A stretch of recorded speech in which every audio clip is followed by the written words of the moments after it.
We often hear people say, "Don't judge me," or quote the words of Jesus, "Do not judge."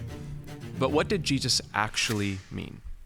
Did he mean that we should never confront wrong, never call sin what it is, and simply live and let live? No, not at all. When Jesus says in Matthew 7:1, "Do not judge, or you too will be judged," he is not condemning discernment.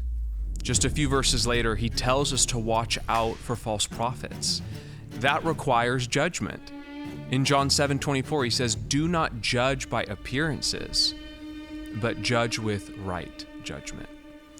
So clearly, Jesus is not forbidding judgment altogether in Scripture. You see, the kind of judgment that Jesus forbids is the self-righteous kind, the hypocritical kind of judgment. The Pharisees love to point fingers at others while ignoring their own sin. That's why Jesus says, "First take the log out of your own eye, and then you will see clearly to take the speck out of your brother's eye." You see, the problem isn't helping your brother.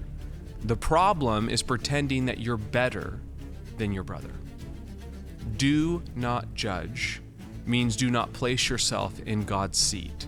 To condemn others with a sense of pride and harshness. Only God has the authority to judge the heart. It also means do not measure others by a standard that you refuse to live by yourself.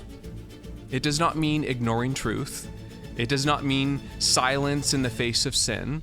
Scripture calls you and I to speak the truth in love, to correct and restore one another gently, to guard the purity of the church. So how do we live this out? Well, we walk with both truth and humility. We don't shy away from calling sin what it is, but we do it with tears in our eyes, not stones in our hands. We remember that the same grace that we extend is the grace that we desperately need ourselves. You see, when Jesus said, "Do not judge," he was not silencing moral clarity. He was silencing pride. He was inviting us to live as people who discern rightly, who confront gently, and always point back to the mercy of God.